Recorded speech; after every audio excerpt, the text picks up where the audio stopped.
Chapitre sur les fonctions en seconde. L'essentiel, c'est la partie court. X et Y sont deux grandeurs qui varient. On appelle ça donc deux variables. Si pour toute valeur de X, il existe une seule valeur de Y, alors on dit que Y est fonction de X.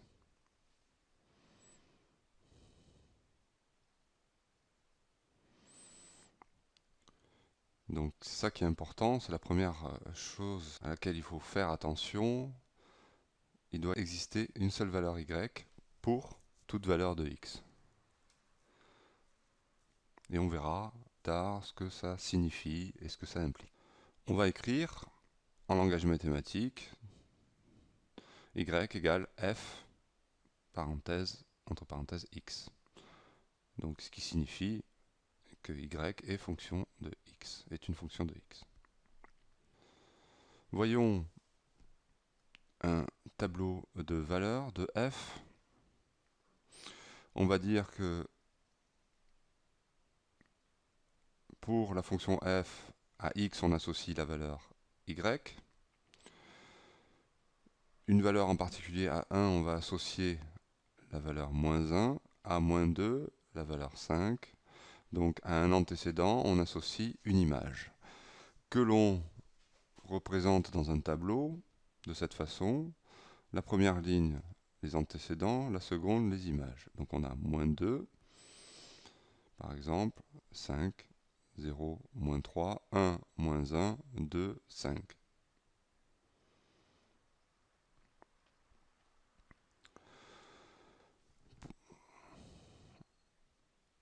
Donc à la place de y, ici on met f de x, ce qui est pareil, hein, on l'a vu, c'est la même chose, donc qui exprime juste fonction de x. Donc pour un antécédent moins 2, on a l'image 5, pour 0, moins 3, 1, moins 1, 1, 4, 2, 5. Qu'est-ce que j'ai marqué dans ce tableau de valeurs? Il y a un piège, c'est pour ça ici qu'il y a le point d'exclamation, que pour la valeur 1, l'antécédent 1, j'ai deux valeurs possibles, deux images possibles. Et on a dit que ce n'était pas possible pour une fonction. Il en faut seulement une. Donc ceci n'est pas une fonction. Même si j'ai écrit f de x, f n'est pas une fonction. Pour que ce soit une fonction, il faut enlever une de ces valeurs. Donc comment se définit une fonction f? Elle se définit donc par un ensemble D de nombres réels x, donc un ensemble d'antécédents. C'est ce qu'on appelle l'ensemble de définition de f. Il se note aussi D, grand D, majuscule, avec f en indice.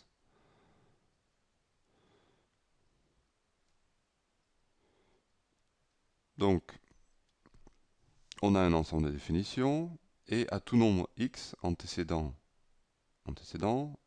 qui appartient au domaine de définition de f, on associe un unique nombre réel y, qui est l'image.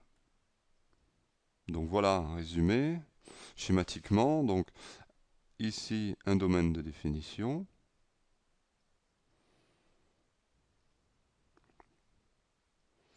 Les x, les antécédents appartiennent à ce domaine et les valeurs des images sont réelles. Voilà ce que ça signifie. Les images aussi peuvent s'écrire f de x, comme c'est une fonction. Et moins 2, si moins 2 appartient au domaine de définition, ici, on dit que 5 est son image. Et on retient en plus que parce que c'est une fonction, un antécédent, qui appartient au domaine de définition, n'aura qu'une seule image.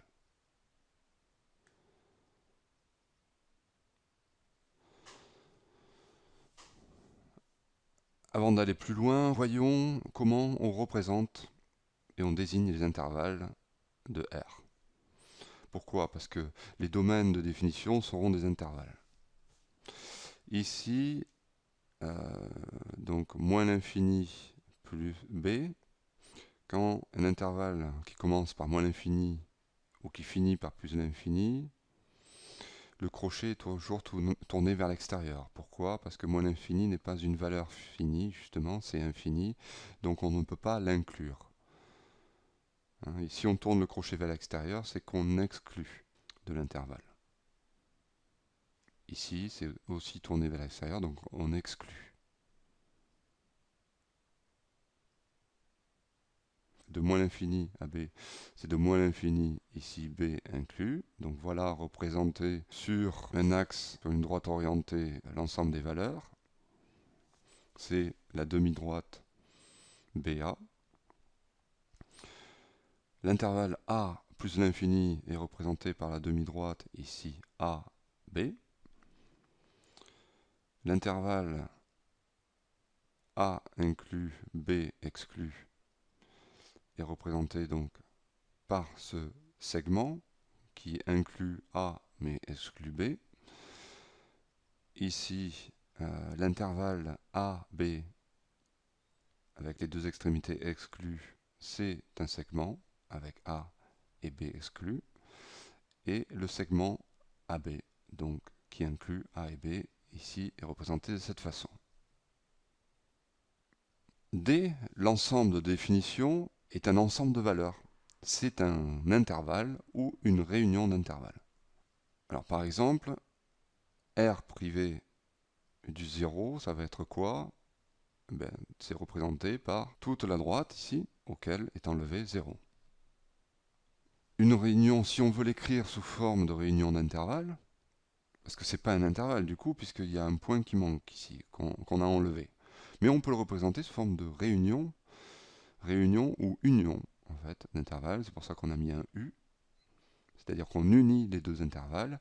Et en effet, il suffit d'écrire que c'est l'intervalle moins l'infini 0 exclu, union, là on ne va pas mettre plus, comme on pourrait imaginer, mais on parle d'union. Quand on unit les intervalles, on ne mettra pas plus, mais le U. On parle d'union et non pas d'ajout.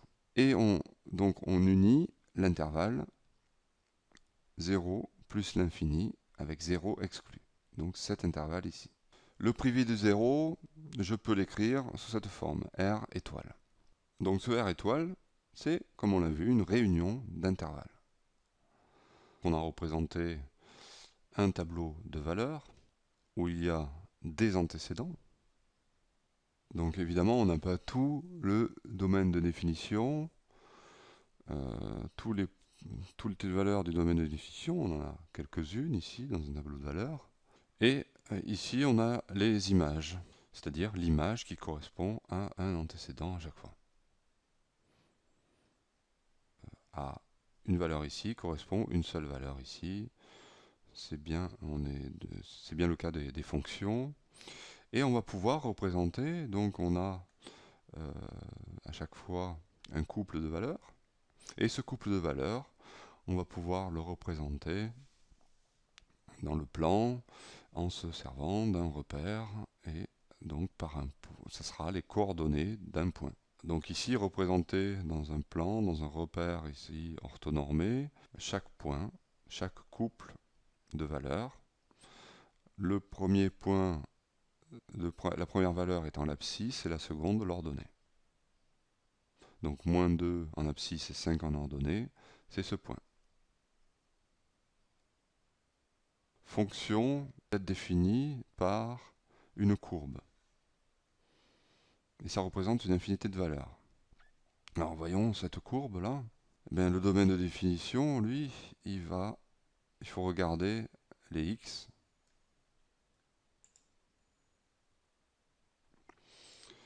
Ici, on a évidemment des valeurs, une infinité de valeurs, mais il y en a sur toute la courbe. On pourrait prendre n'importe quel point de la courbe. La courbe, tous ces points-là, ils sont compris, ont pour abscisse compris entre moins 2 et 2 inclus. Donc le domaine de définition, c'est moins 2, 2. C'est cet intervalle. Ça correspond à ce que l'on a dit, puisque un domaine de définition, pour une fonction, c'est un intervalle ou une réunion d'intervalles. Ici, je voulais juste montrer que on n'avait que quelques valeurs, en fait, dans un tableau de valeurs. On n'avait pas toutes les valeurs de la fonction. C'est impossible puisqu'il y en a une infinité. Donc, dans un tableau de valeurs, on met qu'une valeur, que quelques valeurs.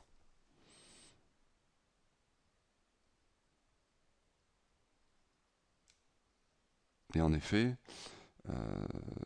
voilà, le domaine de définition, ça serait ça, et c'est pas un intervalle tel, donc c'est pas un domaine de définition tel que l'on l'a défini pour les fonctions.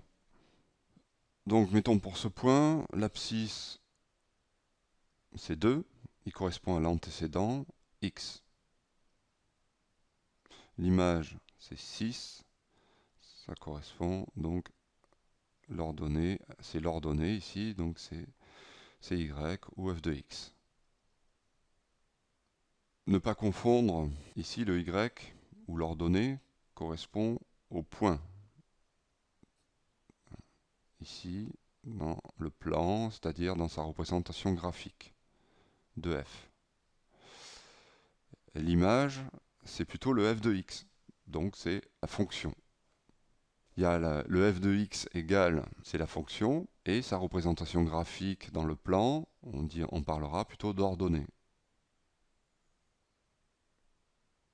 Voilà, c'est pour ça que j'ai séparé les deux, ici pour bien faire la distinction, même si les valeurs sont égales. Donc on réservera le vocabulaire ordonnée et y pour la représentation graphique. Y pour l'ordonnée du point. Voilà. Et f de x pour l'image. Donc on associe l'écriture, comme on l'a vu précédemment, 6 et l'image de 2, ben on peut l'écrire comme ça, ou que 2 est l'antécédent de 6. Ces deux fonctions, ici, ont une expression algébrique. C'est une formule qui lie l'antécédent x et l'image f de x. Ici, ce lien, en fait, correspond, ici c'est une fonction linéaire, là c'est une fonction affine, représentée donc par toutes les deux par une droite. On aurait pu faire un tableau de valeurs. Comme il y a une infinité de valeurs, ce serait un peu stupide de faire un tableau, il serait impossible de le tracer. Donc qu'est-ce que c'est cette écriture? Eh bien, ça résume en fait un tableau de valeurs, avec une infinité de valeurs. X peut prendre n'importe quelle valeur, et on obtient donc f de x en multipliant x par 2.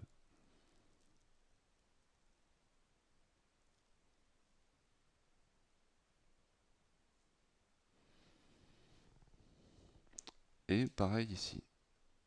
Donc si on prend comme domaine de définition R,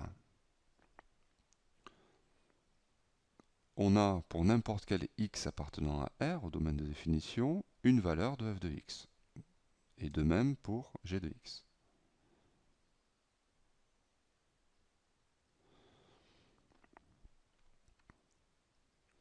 La même chose pour h de x, qui est égal à x carré moins 3. On a une fonction qui aura pour représentation graphique ceci. Ce sera de cette forme. Et k de x égale à 3 sur x, une représentation graphique de cette forme. Du domaine de définition sera exclu le 0, puisqu'on ne peut pas diviser par 0. Donc ça sera le domaine de définition R étoile. Ou encore la réunion d'intervalles moins l'infini 0, comme on l'a vu tout à l'heure, et 0 plus l'infini.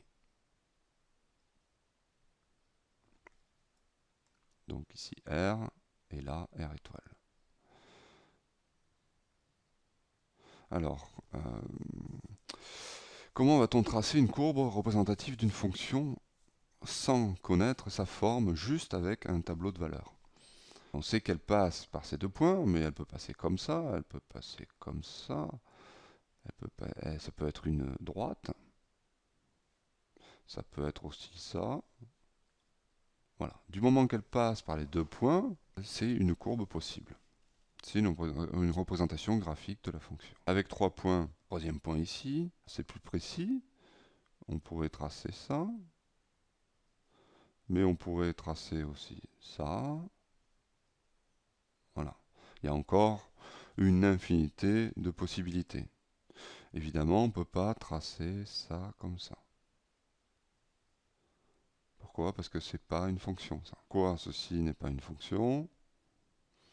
Parce que pour une valeur de x, on aurait plusieurs valeurs. Pour la valeur de x égale 0, on aurait celle-là et une autre là, puisqu'on a fait ça.